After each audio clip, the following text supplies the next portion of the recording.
ይሄው ገብተሻል አሁን ኬት ጀምረልህ ማለት ከዚህ በፊት ባለትዳር ነበርኩኝ አትልም ከባለቤቴ ጋር በፌስቡክ ነበር የተዋወቅነው እዛው ኢትዮጵያ ያለው ማለት ነው እና ኳስ ተጫዋች ነበርኩኝ በዛ አጋጣሚ በፌስቡክ ሃይ በሚል ጦስ ነው የተዋወቃችሁት ነው እንደዛ ሳይሆን በፌስቡክ ስለ መቼ ኳስ ተጫዋች ነኝ ብዬሃለውና አዋሳ ጌም ነበርና በዛ መሃል ተጎድቼ ልቤን ተመትቼ ኢመርጀንሲ ነው ነገር አድርጌ ተመልሼ ስመጣ የተመለከተ ነበርና እንዴት ነሽ ተረፍሽ ምናምን በሚል ተጀመረ አዎ ምናምን አልኩኝ ከዛ በፌስቡክ ላይ ከየት ፈልጎ እንዳገኘኝ ያለቀ ከዛ ፍሬንድ ሪኩዌስት ምናምን ላካ መለስኩ እንዴት ሆንሽ አሁን ደህና ነሽ ቀደም እኮ እንደዚህ ሲል አዎ አሁን ደህና ነኝ ለቀጣይ ትደርሻለሽ አይነት ነገር ሲያወራ አዎ ምናምን ነገር ብዬ አለፍኩኝ ከዛ በቃ በፌስቡክ ተጀመረ ማለት ነው ማውራት እሺ ከዛ ያወራን ብዙ ቆየ ከዛ አንገናኝ ላገኘክ ወይም ላንገናኝ በሚለው እዛው አዋሳ ነበር እና ላገኘክ ይሄ የሆነው ከወራቶች በኋላ ነውና ላገኘክ ተባብለን እሺ ምናምን ብሎ ቀጥሮኝ እኔ እሱን ላገኘ ሲል እሱ ቀረ ማለት ነው መጥቶ ከርቀት አይቶኝ ሄደ ጥሎ ኢትዮኬ ብዬ ታውኩት ከዛ ተመልሰን እኔ ወደ ትውልድ ሀገሬ ተመለስኩኝ ከዛ ድጋሚ በፌስቡክ ረጅም ወሬዎችን አወራን እንደዚህ የሆነ ክብረ በዓል ገብርኤል አዋሳ ይነክሳልና ላነግስ ሄጄ ላገኘህ አልኩት ድጋሚ እሺ ብሎኝ ለረጅም ሰዓት ጠበቅኩት ሲቀርብኝ መኪና ሲንቀሳቀስ ጥዬ ሄድኩኝ ከዛ ቀን በኋላ ማለትም ከፌስቡክ አካውንቴ ላይ ኦሬዲ ብሎክ አደረኩት ኮንታክት ቀጥታ በሚያወራው ብሎክ በቃ ሁሉ ነገር ብሎክ አድርጌ ጠፋውበት ማለት ነው ለረጅም አመታት ይሄ የሆነ 2008 2007 አካባቢ ነው ይሄ የተፈጠረው ማለት ነው ከዛ ከቆይታ በኋላ 2011 ላይ ድጋሚ የኔ ሌላ አካውንት ከፍቻለሁ ከነ መፈጠሩ ረስቼው ነበርና ድጋሚ አፈላልጎኝ 2011 ላይ ተገናኘን ከዛ ማውራታችንን ቀጠልን እሱም ማውራቱን ቀጠለ ከዛ በመጨረሻ ተገናኘን ከረጅም ጊዜ ቆይታ በኋላ የገና ጊዜ ቤት ፋሚሊ ጋር ልመጣ አዲስ አበባ ነበርኩኝ አሁንም በኳሱ ሄጄና ተገናኘን ከዛ ማውራታችንን ቀጠልን አገኘሁት አየሁት ተያየን ለምን ነበር ያን ያላገኘኸኝ ምናምን ስፈርቼሽ ምናምን በሚል አለፈ ወሬ ከዛ ፍቅርን ጀመር ነው ከዛ በርቀት ነው እሱ አዋሳ እኔ አዲስ አበባ ነበር 2011 ላይ ማለት ነው ከዛ 2012 እኔ ወደ ትውልድ ሀገሬ ተመለስኩኝ ያላንቺ መኖር አልችልም በሚል በቃ የቤት መጥቼ ፋሚሊ ጋር በየሳምንቱ ይመጣል ያለውበት ቦታ ማለት ነው ምክንያት እየፈጠረ ደስ ሲለው ይጣላኛል እኔ ደግሞ የሆነ ክርክር ምናምን አልችልም በቃ የሆነ ነገር ሲለኝ ዝም ነው ምለው ከዛ መልስ አልሰጥም ወይ ስልኬን ዘግቼ ዝም ነው ምለው ከባህሪ መጨቃጨቅ አልወድም በጣም ምጣለው ነገር ነውና የሆነ ነገር ይፈጥራል ሲጨቃጨቅ ስልኬን ዘጋለሁ ይመጣል ያለውበት ድረስ ከዛ መጨረሻ ምን ተፈጠረ ሀገሩ ላይ ከሰው ጋር ተጣላ ከሰው ጋር ሲጣላ ልጁን ጎርቶታል በጣም መጥቶት ስለነበረ ልጁ ያው ሲዳማ ክልል በጣም እንትን ስለነበር ተከሰሰ ፖሊስ ምናምን ሲፈልገው ወደኔ ጋር መጣ እንደዚህ ተፈጥሯል እና ምን ላድርግ ምናምን ሲለኝ እና በቃ ማለትም ነገሮች እስኪስተካከሉልህ ወይ እስኪረሳልህ ድረስ ነው በሚል እኔ ጋር መጣ ሲመጣ አሌክስ ማለትም ለሰው ልጅ እንደዚህ አድርጌያለሁ ብዬ ላወራ ሳይሆን ምንም ነገር አልነበሩ ስቲል የትራንስፖርት ጭምር ማለት ነው ጌታ ባዶ እጁን የመጣውና ሲመጣ መናኸሪያ ቆሜ ትራንስፖርት ከፍዬ በሰዓቱ እኔም ብዙ ብር አልነበረኝም እጄ ላይ ያለውን ስልክ እስከመሸጥ በዛን በሰዓቱ ስማርት ነበር ያስኩት እጄ ላይ ያለውን ስልክ ሽጬ ቤት ተከራይቼ በቃ ምን ልበል ኑሮውን አመቻችቼ እንዲኖር ሰጠሁት ቤት ተከራይቼለት ምናምን ከዛ ባለሙያ ነው አጥም ገራጅ ምናምን ስለሚሰራ ማቃቸው ሰዎች ስለነበሩ ሄጄ እነሱን አናግሬያቸው ምናምን ችግር የለውም ቤተሰብ ነው ያልኩት ፍቅረኛዬ ነው ምናምን አላልኳቸው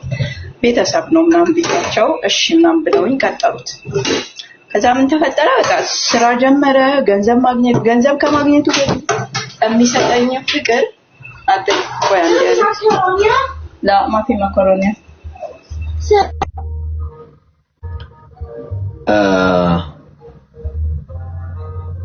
ታፕ አድርጉ እሺ ጋይስ 200,000 ምናምን ይግባና ከላይ ደግሞ ከስሜ ጎን ያለውን ልብ ቅርጽ ምልክት እየነካችሁ ሜምበር ሁኑ እሺ ሁላችሁ ሜምበር ሁኑ ማዳም ግን በቃ እኔኮ ለምንድነው እንቅልፍ ኪኒን እየሰጣችሁ ማስታስተኙልን? ይቅርታ አሌክስ። እሺ ችግር የለም። ከዛ ገንዘባትን ስራውን ከመጀመሩ በፊት እኔ ነበርኩ ማለትም ያለኝን ነገር ኬትም ላምጣው ኬትም ሰፖርት አደርገዋለሁ። የሆነ ሰው አንተም ብሎ ሲመጣ እንዳይደብረው እንዳይጨነቅ አይነት ስሜት በጣም ነበር ትሪት ማደርገው። ከእናቴ ሁላ እየጠየቅኩኝ ስጪኝ ለእንደዚህ ያልኩ በጣም እያስጨነቅኳት እሱ የሆነ እንዳይደብረው አደርግ ነበረ። ከዛ ስራ ከገባ በኋላ ገንዘብ ማግኘት ከጀመረ በኋላ በቃ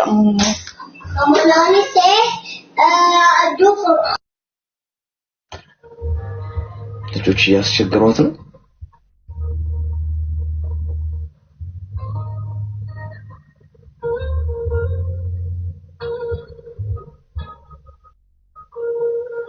ሄሎ ቅርታ አሌክስ ልጆች እያስቸገሯት ነው። ኦኬ for your mother. And now I will eat lunch. Okay, close the door. يلا روحي برا. ቃጠልኩኝ። ይቅርታ። የልጆች ድምጽ በጣም ነው የምወደው ነው። በዛ ነው ፈገግ የምትለው እኔ ተቃጠልኩ። እዛ ደስ ይላል። ገንዘብ ካገኘ በኋላ ብዙ ተቀያየረ። ከሚያማትም ይጠጣል ለመዝናናት ያክል ነው ገንዘብ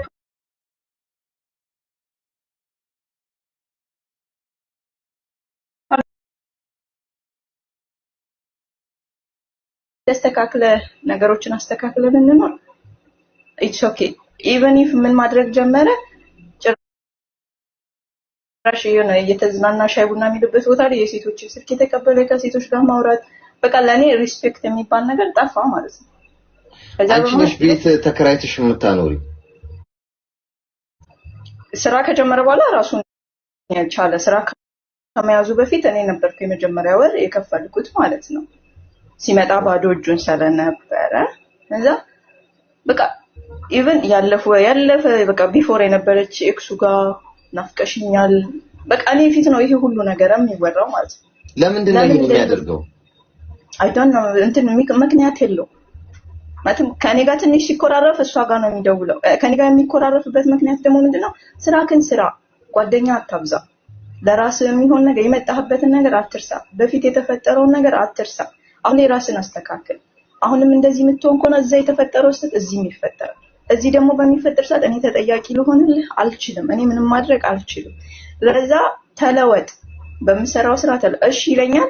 ለአንድ ሳምንት ይስተካከላል። ከአንድ ሳምንት በኋላ ተመልሶ እዛው በቃ ሴት መቀያየር ሆነ ስለ ነገሩ ሁላ ስጠይቀው ኖርማል ነው። በቃ እሱ ጋር የሚያደርጋቸው ሴቶችን መቀያየር ምናምን ኖርማል ነው።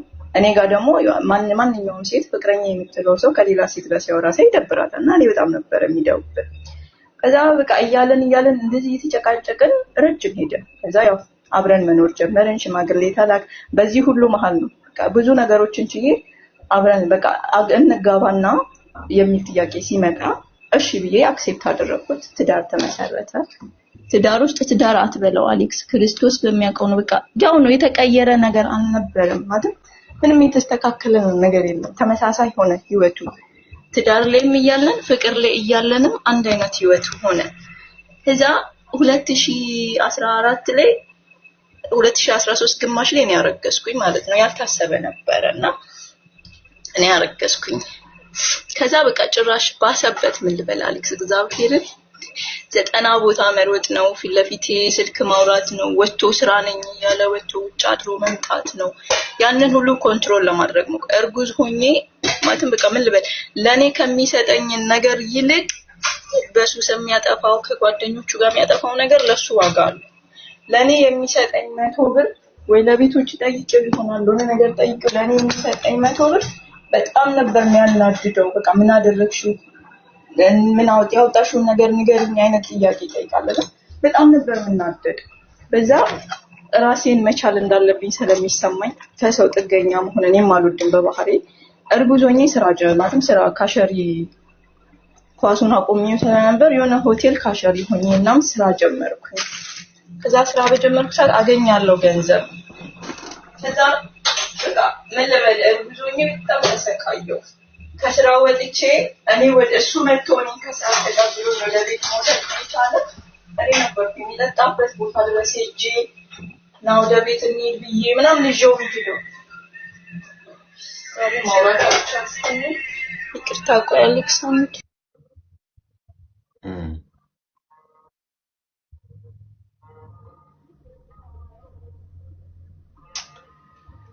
አስቸጋሪ ነው። አሁን እንደዚህ አይነቱ ወንድ ነው ወንድ የሚባለው። ክብሩን የጠበቀ ራሱን የገዛ የራሱን ህይወት ራሱ የሚመራ በራሱ ህይወት ላይ በራሱ የቆመ የራሱ ዓላማ ያለው ወንድ እኮ አይመስላችሁ አብዛኞቹ ሰዎች። የቤት ኪራይ ተከፍሎለት የሚኖር መጠጥ የሚጠጣ ሱሰኛ የሆነ ወንድ ነው ብዙ አፍቃሪ ያለው ነው የሚፈቀረው እንደዛ አይነት ወንድ ነው።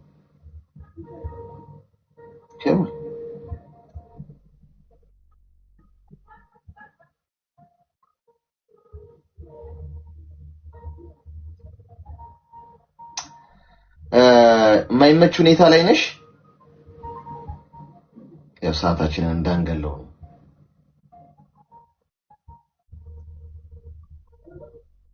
ተመልሻለሁ። ይቅርታ ሴትዮዋ ጠርታኝ ነው።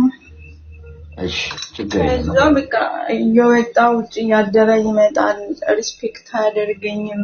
ምን ልበል በቃ በጣም ደባሪ ነገር እስከ መሳደብ ሁላ ይደርሳል።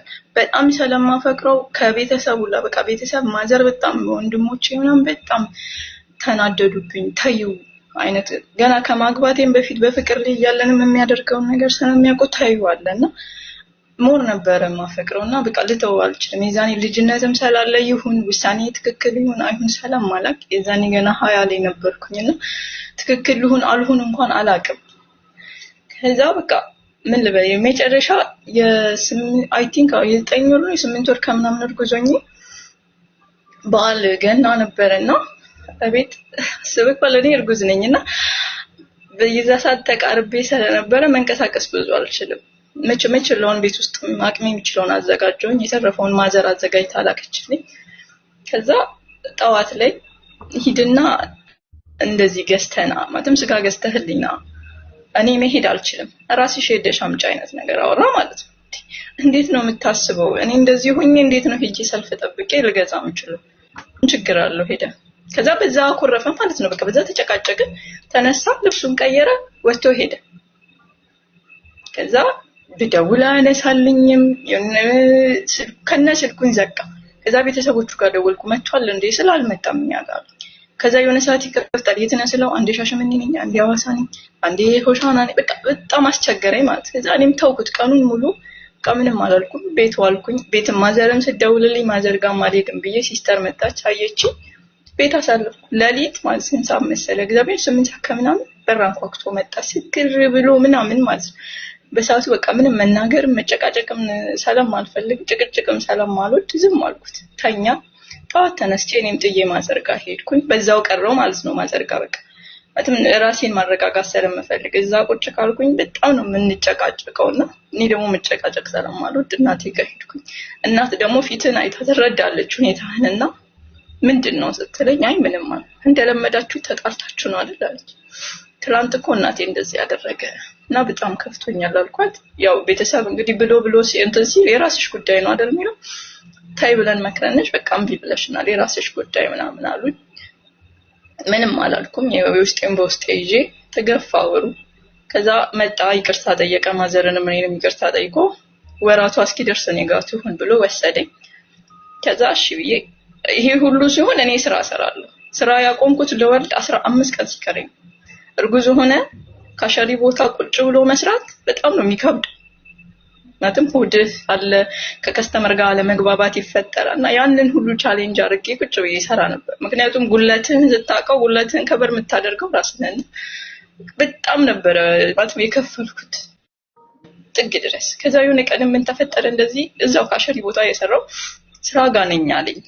እሺ ኦኬ ብዬ ማታ 2 ሰዓት ከምናምን አዳር የሚሰራ ቀን ቀድሞ ነው የሚነግረኝ። ዛሬ አዳር ነው የምሰራው አጠብቂ ስራ ሲበዛበት አዳር እንደሚሰራ ሰለማክ እሺ ይሏል። የዛ ቀን ልክ እኔ ከስራ መውጫ ሰዓቴ ሲደርስ አዳር ነው የምሰራው ብሎ ስልኩን ዘጋው ማለት ነው። ከነ ስዊች አደረገው ስልኩን። እና በጣም ጨነቀኝ። ለዛውም ሌላ ሀገር ነው የሚሄደውን ያለኝ። እዛ ከመሸ በኋላ ሌላ ሀገር በጣም ይጨንቃል ማለትም ያሳስባልና ጓደኞቹ ጋር ደወልኩ። ሄድበታለሁ ያለውን አሰሪውንም ስም ስለነገረኝ እንደዚህ እኮ ሄዳለሁ አለኝ። የምታውቁት ነገር አለ? ኧረ አልነገረንም፣ ለኛም እንሄዳለሁ እያለን ነበረ ምናምን አሉኝ። ከዛም በቃ ሌሊቱን ሙሉ አንዴ ስልኩን ዳይቨርት ያደርጋል፣ አንዴ ይከፍታል ምናምን ግራ ሲገባኝ ያሰሪው ስልክ ስለነበረኝ አሰሪው ጋር ደወልኩኝ። በጣም ጨንቆኝ ስለነበረ ከዚህ በፊትም ወጥቶ እንደዚህ አድሮ ምናምን ስለሚመጣ ከዛ ከቆይታ በኋላ ከሌላ ሴት ጋር እንዳደረ ስለምሰማ ራሱም ይነግረኛል። በሰዓቱ ይዋሻል፣ ከቆይታ በኋላ ይቅርታ እንደዛ ነበር ይለኛል። ኢትስ ኦኬ ብዬ በሶሪ አልፈዋለሁና የዛ ቀንም አሰሪው ጋር ደውዬ አሰሪውን ጠየቅኩት። መጣ ለአንተ ጋር ምንም ስለ ኧረ እኔ ጋር አልመጣም፣ ጭራሽ ከኔ ጋር አልተደዋወልንም፣ እኔ ጋር ምንም አይነት ስራ የለም ምናምን አለ። ከዛ ምን ልበል ጠዋት መጣ ማለት ነው። ስራ ጋር ያለው ስራ ቦታ ድረስ መጣ። ላወራውም የሆነ ቀፈፈኝ፣ በጣም ደበረኝ። እንዴት ልበል ላየው አስጠራኝ። ሄድኩኝ ቁጭ ብዬ አወራሁት። በቃ ቤት መጣና እናወራለን። አሁን እዚህ ስራ ቦታ ስለሆነ ምንም አስፈቅደሽ እንሂድ ቤት እንዳኮረፍኩ ስለገባው ላስረዳሽ። እኔ ምንም መረዳት አልፈልግም በእናትህ በቃ አሁን ደክሞኛል፣ ያለሁበትንም ሁኔታ አይተህ ተረዳኝ ስለው ጥሎ ሄደ። ያው መምሸቱ አይቀርም መሸና እኔም ወደ ቤት ገባሁ። በጣም ተጨቃጨቅን፣ የሆነ የሚያስጠላ ጭቅጭቅ የለም። ከዛ በጠዋት ገባሁኝ ስራ ቦታ። በቃ ስራ ማቆም እንዳለብኝ ምናምን ተናገርኩኝ። ብዙም አልቆየም፣ 15 ቀን ምናምን ነገር ሰጠኝና በ15 ቀን ውስጥ ስራ ለቅቄ ቤት ገባሁ። እዛ ማዘርም ነይ ወደ ቤት አለችኝና ቤት ሄድኩኝ። መውለጃዬም ተቃረበ። ይቅርታ ምናምን አለማትም እሱ ዋሸ፣ ሌላ ቦታ እንዳላደረ ስራ ላይ እንደነበር በሰዓቱ በጣም ዋሸ። በምን ገመትኩኝ? ልክ እኔ ጋር ሲገባ ሲም ካርዱን አውጥቶ ሰበረ። የሚጠቀመው ሲም ካርድ አጥቡት እንትን ብሎ ሰበረው። ከዛ ያው ገባኝ ማለትም በጣም ሽምጥጣ ከዚህ በፊትም ስለሚዋሽ ዋሸ። ስቶክ ብዬ ተውኩ። ማዘር ጋር በቃ መውለጃዬ 15 ቀን ምናምን ስለቀረኝ እሷ ጋር ሄድኩኝ።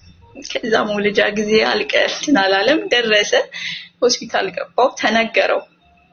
እናትም ሆስፒታል ራሴ ነኝ ነገርኩት ሆስፒታል ገብቻለሁ አልኩት። አሌክስ ክርስቶስ በሚያውቀው የምትወደውን ሰው በጭንቅሳት ትፈልገዋለህ፣ ከጎንህ እንዲቆም እጅህን እንዲይዝ ትፈልገዋለህና ከምን ልበል የለም። ጠዋት ነው የገባሁትና ለአንድ ሰከንድ እንኳን መጥቶ ሊያየኝ አልፈለገም። ለልጁ ልብስ ገዝቶ በሲስተር ልኮላታል። ስራ ላይ ነኝ ነው ያለው። ማለትም ስራ ላይ ነኝ እንዴት ነገር እና ስራ ላይ ነኝ ብሎ ነው ያለኝ። እሺ ምናምን ብዬው በቃ ልትረዳው ትሞክራለህ። ተረዳሁት። እዛ ማዘር ነበረች፣ ሙሉ ፋሚሊ ስለነበር እነሱ ትሪት ስላደረጉኝ ታውኩኝ። ማታ ላይ እናቴ እሱ ይመጣል የሚል ግምት ስለነበራት ሙሉ ቤተሰቦችን ሂዱ አለቻቸው። ያው እሱ ካለ አታስፈልጉኝም ብላ እኔም ይመጣል ብያታለሁ ነው ሂዱ ብላቸው ሄዱ። እኔና እናቴ ብቻ ቀረ። ደወልኩለትና እና ታስፈልገናለህ ብዬው እሺ አለ። እዛ አልመጣም ማለት ነው። እናቴ ምኑን ከምን ታርቅ ጂና መድኃኒት አምጪ ይላውታል። ግዴታ እኔንም መያዝ አለባት። መውለድ ሳይሆን ሞቶ መነሳት ነው። በጣም ይከብድ ነበርና የምጥ ሰዓቴ እና በቃ በጣም ተሰቃየን ሆስፒታል ውስጥ እኔና እሷም። አልመጣም። ከዛ ሲደውልለት ከነ ማለት ነው ጭፈራ ቤት ነበር። አሰሪያችን የሆነትን አግኝቶ በሱ ደስታ እንደዚህ ብሎ አለኝ ማለት በጣም ከፍቶኝ ስለነበር እንደነገርኩ ነው። ሰውን ብዙ መናገር ስለማልችል ዘንጋውበት ማለት ነው። ከዛ እግዚአብሔር ይመስገን በመጨረሻም ዳዲት ምናምን ተገላገልኩ። ከዛ መገላገሌን እንኳን ልነግረው ደጋግሜ ስደውል ላገኘው የሆነ ደስታዬን እንኳን ሀዘኔ ሰዓት የለም ደስታዬን ላጋራው በጣም ደጋግሜ ስደውል አላነሳ። ከዛ ጠዋት 2 ሰዓት ምናምን ላይ ራሱ ደወለ። ማታ አታነሳም ስል ያምሽቼ እኮ ገብቼ ምናምን ነገር አለ። እሺ ምናምን አልኩት። ከዛ አለፈ። እሱም የሆስፒታልም ችግሬን አለፈ። ከዛ በ7ኛ ቀን ይገረዝ ተባለ። እናስገርዛለን ተባብለን ተነጋግረናል። ከሰዓት ቀን ወስነን ከሰዓት ሆስፒታል ዘነው እንሄዳለን ምናምን ብዬ እሺ ምናምን አለ። ከዛ ከነጠፋ ማለት ነው ሰዓቱ ሲደርስ ጠፋ እግዚአብሔር ይመስገን እናቴና ጓደኞቼ ምናምን ሆነ ይዘነው ሄደን ብቻዬን ነው ያንንም አስገርዤ መጣ በሰባተኛ ቀን ማለት ነው ከዛ 45 ቀን ይመላለሳል ቤት ያየኛል ይመጣል ይሄዳል ምናምንና ገብርኤል ከዛ ክርስትና ቀን ለክርስትና ደረሰ ክርስትና ላይ የሚያስፈልገውን ነገር ሁሉ አሟልቷል የውሸት ጥግ ታውቃለህ ሰው ልጅ በዚህ ልክ ሲዋሽ ያማልና የውሸት ጥግ ነው የክርስትናውን ነገር ሁሉንም ነገር አሟልቶ የክርስትናው ቀን ለሊት ላይ እደውልልሃለሁ እና እንሄዳለን ክርስትና ይነሳል ታስፈልጋለህ ከጎኔ ምናምን አልኩት እሺ ምናምን አለ ሄድን እኔ ፋሚሊ ምናምን ቀድመን ሄድን ከዛ ተደወለለት ማለት ነው ሰዓቱ ሲደርስ ጀለስ ስልክ ያነሳ በዛ መሃል ቤተክርስቲያን ውሃ 40 ፍሬ ውሃ ያስፈልጋልና ውሃ ይዞ እንደሚመጣ ነው የነገረኝ አልገዛንም እሱን አምነ ነው ማለት ነው ውሃ ይዤ እመጣለሁ ይሰላለ እሱን አምነ አትግዙ እሱ ይዞ ይመጣል ሰላልኳቸው አልገዙም እነሱ ከዛ ቢታያ ይመጣ እኔ ክርስትና አስነስቼ አቁርቤ ወጣው ሲወጣ ሁሉም ተደናግጧል ቄሶቹ ወደ ውስጥ እየገቡ ነውና ተሯሩጠው ውሃ መጡ ምናምን ነገር እዛ ጓደኛዬ ነበረችና ምንድነው ስላት ጭራሽ እኮ አላቅም ክርስትና ዛሬ እንደሆነ ነው ያለኝ አለች ማለት ነው ድጋሚ መሰበር ታቃል በጣም ነበር የከፋኝ ከዛ ደወልኩለት ከቻልክ እሺና አሁንና ምናምን አልኩት አልመጣም ቀረ ማለት ነው ቀረ ከዛ ክርስትና የተነሳው ፕሮግራም ላይ የልጁ እናትና አባት ይባላል እናት ሲባል ቆንኩኝ አባት ሲባል የለም አባት ይያለው አባት እንደሌለው ልጅ ማለት ነውና አጎቴ ነው አባት ነኝ ብሎ አጎቴ ቆመ ከጎኔ ማለት ነው ከዛ ቀን ያለቀስኩትን እንባ በምንም ልመልሰው አልችልም በጣም ነበር የከፋኝ ብዙ ነገሮችን ቻሌንጅ አድርጌ አዘኔ ላይ አላገኘሁት ደስታዬ ላይ አላገኘሁት በጣም ከፋኝ ማለት ነው ምን ልበል ከዛ ማዘር ሁሉም በጣም ተናደዱብኝ ሁሉም አኮረፉ አዋረድሽን ያው ቤተሰብ ክብሩን ይጠብቃልን አዋረድሽን ተዋርደሽ አዋረድሽን ምናምን ብለው በጣም እንትን አሉ እዛ 7 ሰዓት ከእህቱ ባልጋ ልብስ ምናምን ይዞ መጣ ማለት ለምን እንደዚህ ያደረከስ ስራ ነበርብኝ እኮ ነግሬ ካል ነበር እንዴት አልነገረችኝም ብለ እንደዚህ ታደርጋለህ ቢያንስ ማትመጣ እንኳን ቢሆን እኔ አይመቸኝም ይዛችሁ ሂዱ አትልም ወይ ምናምን አልኩት ይቅርታ ምናምን አለ እሺ ይተውኩት ምንም አላልኩም በሰዓቱ ማለት ነው እሺ ምናምን በቃ ነገሮችን በእሺ ነው የማልፈው ለምን እንደዚህ ብዙ መከራከር ውስጥ መግባት አልወድም ይቅርታ ከተባለ በቃ ነገሩን እኔ የተወዋለሁና ዛማን ዘርጋ ቆየው በጣም ነው ምንጨቃ አራስ ቤት ሆኜ በጣም በቃ ምን ልበል መግባባት አንችልም እኔ ጋር ይመጣል እኔ ወጣ ስል ሌላ ስልክ ነው የሚያወራው እኔ ስመጣ ይዘጋዋል ስልኩን ለሰከንድ እንድነካበት አይፈልግም ለትንሽ ሰከንድ ስልኩን ይጋ እንዲቆይ አይፈልግም ማለት ነው ከዛ ያው 45 ቀን ነው ጨርሼ ወደ ቤት ሄድኩኝ ካልመጣሽ ብሎ ቁንጣ ነው ነብኝ ወደ ቤት ሲሄድ ቤት አይደለም አሌክስ ምን ልበል በቃ በጣም ነበር የሚያስፈራው በጣም ነበር የሚያስጠላው ገና ወገብ ያልተነከረም ቤት ማስተካከል ልብሶች ማጠብ በጣም ነበር የሚከብደውና ያንን አሬንጅ አርቄ በሰራተኛ ማስመጥቼ ነው ጨር ልጄ 2 ወር እስኪሆነው ሲኦል ሆነብኝ ሲኦል ታውቃለህ አሌክስ ሲኦል ቤቱ ሲኦል በቃ ምንም መግባባት አልቻለም አሁንም እንደዛው ገባ ከምትለው ሴት አለች ቆየው እኮ ከገባው ይላታል ይሄ ሁሉ የሚሆነው አጠገቤ ቁጭ ብሎ ነውና በቃ በዛማል በጣም ብዙ ይቅርታዎች ብዙ ነገሮች ተፈጠሩ ከዛ እንደምንም ቺዬ 6 ወር ሞላ አንዴ ማዘርጋ ሲሄድ አንዴ ወደ ቤት ስመጣ አንዴ ማዘርጋ ሲሄድ ከዛ ይቅርታ ሲለኝ ወደ ቤት ስመጣ የሆነ ልጄን ያለ አባት ለማሳደግ ብዙ ታገልኩኝና ልክ 6 ወር አካባቢ በቃ ያልኩኝ ማለት ነው በቃ ነገሩ በጣም ካቅሜ በላይ ሲሆን በቃ እዚህ ጋር እናብቃ ይቅርብኝ ብዬ ነገሩን አብቅቼ ተለያየን ማለት ነው ዳኔም ልጄን ማዘርጋ አስቀምጬ ስራ ጀመርኩኝ ስራ ሲጀምር ልጄ የ2 ወር ልጅ ሆኖ እኔ ዌተር ሆኜ ሰራ ነበር ልጄ የ2 ወር ሆኖ ጡት አስቆሜው በመሃል ፓስፖርት ማውጥቼ ሰራ ነበር ጡት አስቆሜው መስተንግዶ ጀመርኩ ምንም የሚያግዛኝ ነገር የለም ኢቭን ይፍ ልጄ ታሞብኝ ሐኪም ቤት ሆኜ ባክብር ያስፈልገኛል ስራ የለኝም ስራ ይሰራው አይደለም ስለሚለኝ በቃ በሆነ መንገድ ገንዘብ ማግኘት አለ በዛ መሃል ደግሞ ልጄ የሆነ በየሳምንቱ ነበር የሚታመመው በየሳምንቱ እኔ ሐኪም ቤት ነበርኩ በየሳምንቱ አንዱ ጋር ስራ አገኘው ብዬ ገና ከመጀመሪያ ይታመምብኛል እንደጀመርክ ደግሞ ፍቃድ ስጠይቅ ደስ አይላቸው ማሰሪዎች ይደብራቸውና በቃ ያባረራሉ ማለት ነው ይሸኙኛል ምንም ማድረግ ስለማልችል ቤተሰብ ያሳክምልኛል ምናምን በጣም በመሃል ልጄ ታመመ ምናምን እግዚአብሔር ይመስገን በጸበል ምናምን ልጄ ዳነልኝ ነገሮችን ቤተሰብም ጫና ሲያደርግብኝ መፍታት አለብን ምናምን ብዬ ተውኩት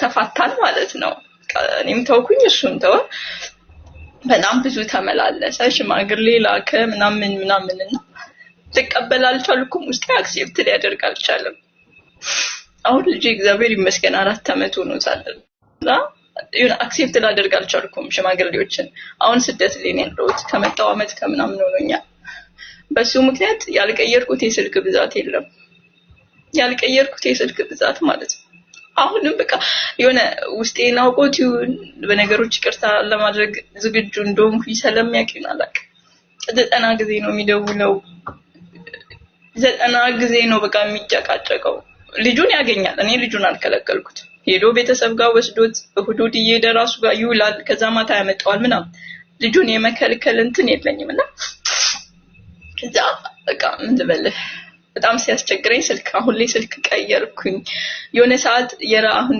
የራሴን ጥፋት ማድረግ ትክክል ነው ወይ የሚለውን ውስጥ ምን አሰበ እሱ ያደረገብኝን እኔ ለምን ትንሽ አላደርግበት ማለትም ህመሙ ፔኑ እንዲገባው ያደረገ የነበረው ነገር ፔኑ እንዲገባው ትንሽ ላርገው ብዬ ላወራው ላስተካክል ግን ውስጤ እምቢያለኝ ከዛ በቃ ይቅርብኝ እውነቱን ነገርኩት እኔ መዋሸት አልችልምና በቃ ያሰብኩት እንደዚህ ነበር እና ውስጤ አልፈቀደልኝም በቃ ሐሳብ ነበረኝ ግን አልችልም በቃ ተወኝ በእናት ከዚህ በኋላ አብረን መቀጠል አንችልም ያንንም በቀሉንም ውስጤ ማድረግ አይችልም ብዬ ተውኩት ማለት ነው አሁን ላይ ስልኬን አጥፍቼ ምናምን ነው አላገኘውም በምንም አይነት አጋጣሚና ከዚህ ህመሜ ደግሞ ይሄ ነገር ቀምን ልበል ማታ ሰላም ነው የሚነሳኝ ምን ሆኜ ብዙ አመታትን ያባከንኩትና ከዚህ ስሜት እንዴት ነው መውጣት የምችለው ይሄንን ህመም ማንንም ሊረዳኝ አይችልም ታውቃለህ ይሄንን ህመም አሁን ለሆነ ሰው እንደዚህ በጣም አቅልለው ነው የሚያዩትና ከዚህ ህመም ልወጣ የምችልበትን መንገድ ብትነግረኝ ይሳውን አሁን ላይ በቃ ማንንም አምኜ መቅረብ ሰዎችን ማውራት አልችልም ከዛ በኋላ ሌላ ህይወት ለመጀመር ሞክሬ ነበር ግን በቃ ተመሳሳይ ነገር ሲሆንብኝ እንደዛኛው ጊዜ አይና አላባከንም ብዬ ተውኩት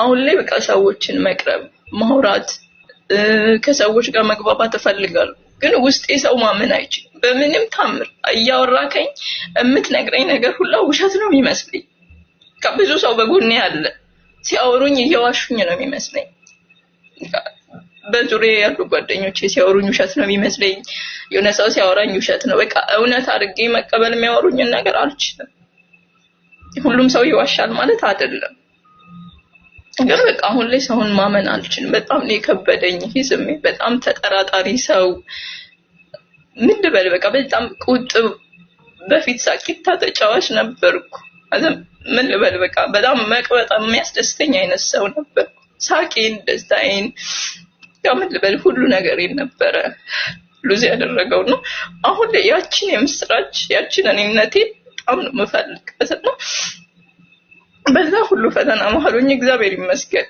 አልፈያቸዋለሁ ቆሜያለሁ ግን ራሴን ማግኘት በጣም ፈልጋለሁና ራሴን ላገኝ የምችልበት መንገድ ብትነግረኝ ብዬ ነው የገባሁት አይዞሽ ይቅርታ አይዞሽ ሚውት አርጊስ አይዞሽ መጥፎ አይደለም እሺ ማልቀስሽ ጥሩ እንባ ነው የውስጥ ነገር አጥቦ የሚያወጣው ሰው ሲያለቅስ ጥሩ ያው ለቅሷችሁ ሁሉ አይሆን እንጂ አንዴ ከፋባችሁ ውስጣችሁ የሚነዳችሁ ነገር ካለ አንድ ያልቅሳችሁ ከዛ በኋላ እስከ ህይወታችሁ ፍጻሜ አታለቅሱበትም በዛ ጉዳይ ላይ እንደዛ ነው መሆን ያለበት እኔ እንግዲህ ፍቅር ነው ማለት ይከብደኛል አሁን አንቺ ጋር ያለው ነገር ፍቅር እኮ በጣም ራሱን ያከብራል ገብቶሻል ፍቅር አለ ክብር በቃ ምን ልበልሽ የማይሆን ነገር ነው ክብር የሌለውበት ፍቅር ክብር የሌለበት ትዳር በቃ ቦታችሁ አይደለም። የኔ እናት በጣም የሰው ልጅ ክቡር ነው። ሰው ተደብቆ ቺት ምናምን የሚያደርገው ነገር በቃ አይነቃብኝም ምናምን ብሎ ተሽሎክልኮ ምናምን የሚያደርገው ነገር ሊኖር ይችላል። ፊት ለፊትሽ ሴቶችን እያመጣ ሴቶችን እያወራ ገባህ ወይ ገባሽ ወይ እንዴት ነው እየተባባለ በዚህ መጠን ተንቀሽ በዚህ መጠን ተዋርደሽ በዚህ መጠን ህይወት ውስጥ ምንም አይነት ቦታ አጥተሽ ማትፈልጉበት ቦታ እኮ መገኘት የለባችሁም ጋይስ። በቃ እናንተ ቦታ አይደለም። እናንተ ስለማትወደዱ አይደለም። በቃ ያ ቦታ እናንተ አይመጣናችሁም ያ ቦታ። አሁን እየመጣ ያለው ይቅርታ እየጠየቀሽ ያለው ስለሚወድሽ አይደለም። እኔ አንድ ነገር ልንገርሽ፣ ጸጽቶት አይደለም። ስትሄዱ አይወዱም። ለመራመድ ስትሞክሩ አይወዱም። አንቺ በደሳሳ ጎጆሽ ውስጥ እያለቀሽ ልጅሽን አቅፈሽ አሬስ ያለ እያልሽ ቢሆን አይደለም ስልክሽ ላይ ይደውል። ስምሽን ረስቶታል። ገብቶሻል? ስምሽን መራመድ ስትፈልጉ ተነስታችሁ መቀጠል ስታስቡ ከፍ ስትሉ ክንፋችሁን አከማችሁ የተሰበረውን የተቆረጠውን ጠግናችሁ ለመብረር ልክ ስታኮበኩቡ ቀልባቸው ይነግራችኋል። ኤክሶቻችሁ በዚህ ምሳሌ ልስጣችሁ። ኤክስ እንግዲህ ብዙ ሰው ይኖረዋል። ሁሉም ሰው እንግዲህ መቼም እዚህ ዝም ብለን አልደረስንም አይደለውላችሁ። ኤክሶቻችሁ የሚደውሉበት ጊዜ እኮ አለ አይደል? እዚህ ውስጥ ያላችሁ ሰዎች የሆነባችሁ ሰዎች ትረዱኛላችሁ። የሚፈልጓችሁ ጊዜ የት ነሽ የሚሉሽ ጊዜ መቼ ይመስላችኋል? ረስታችኋቸው ለመቀጠል ስትወስኑ ስታስቡ። ገብቷችኋል? ከቻለ አሁን ምንድነው የሚያደርገው? ከቻለ በይቅርታ ምናምን ሰበብ ህይወትሽ ውስጥ ለመግባት ይሞክራል። ካልቻለ መዛት ይጀምራል፣ ማስፈራራት ይጀምራል፣ ስምሽን ማጥፋት ይጀምራል። ይሄ ነው ስክሪፕቱ። ልንገርሽ፣ ተመሳሳይ ነው። ኤክስ የሆኑት ሰዎች የሚያደርጉት ተመሳሳይ ነው። ኤክስ የሆኑት በምክንያት ነው አይደለ ጋይስ? ኤክሶች የሚያደርጉት ተግባር ተመሳሳይ ነው የሁሉ። መጀመሪያ በጸባይ ለማመጧቸዋል። ኧረ እባክሽ ተጸጽቻለሁ የኔ እናት እባክሽ ማሪኝ ምናምን ይልሻል። አይ ዘራፍ አንገቴ በካራ ይገባል እንጂ እምቢ ካላችሁ ማስፈራራት ይጀምራሉ። እንዲህ ካላረግሽ እገልሻለሁ፣ እንዲያረጋለሁ፣ እንዲያረግሻለሁ፣ በዚህ ፈልጥሻለሁ፣ በዚህ ቆርጥሻለሁ። ምንም አታመጣም እስቲ የምታረገውን አርግ ብላችሁ ፍጥጥ ብላችሁ ስትጋፈጧቸው ስማችሁን ጥላሸት ይቀቡታል። ይሄ ነው ሂደቱ። ቆራጥ ነው መሆን ያለብሽ የኔ እናት። የከፈልሽውን ዋጋ መርሳት የለብሽም። በወደቃችሁበት ሰዓት የረገጧችሁን ሰዎች እንዳትረሷቸው። ይቅር ብትሏቸው እንኳን ያረጉትን እንዳትረሱት በጭራሽ። ያለቀስሽበትን የተሰበርሽበትን ዋጋ የከፈልሽበትን እዛ ቦታ ላይ እናት ሲባል አቤት ብለሽ ስትነሽ አባት ሲባል የለም አይደል? በጣም ህመም አለው። በጣም ፊል አድርጌዋለሁ ማለት ምን ያህል ሊሰማሽ እንደሚችል ምን ያህል ፊል ልታረጊ እንደምትችል። ይሄንን ሁሉ እንዳትረሹ። ሊጨርሷችሁ ነው የሚመጡት እንጂ እናንተን ይቅርታ የሚለምኗችሁ ተጸጽተው ከእናንተ ጋር አብረው ሊኖሩ አይደለም። አሁን ፍቅር አለብሽ ገምታለሁ። ፍቅር ልብሽን ቢያውረው አጭንቅላትሽን ተጠቀሚበት። ያለ አይምሮ ሐሳብ ያለ ህሊና ወደፊት የምትሄዱ ከሆነ ገደል ነው የምትገቡት።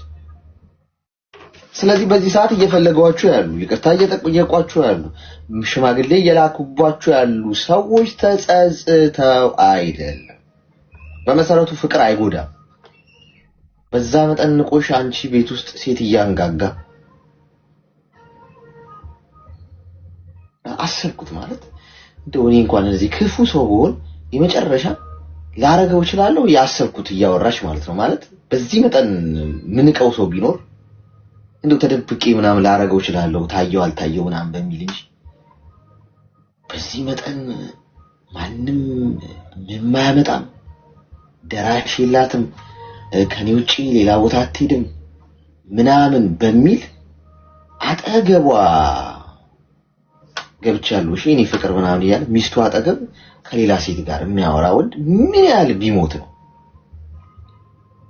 ከፈጣሪ በላይ እኮ ጉልበተኛ የለም ጋይስ።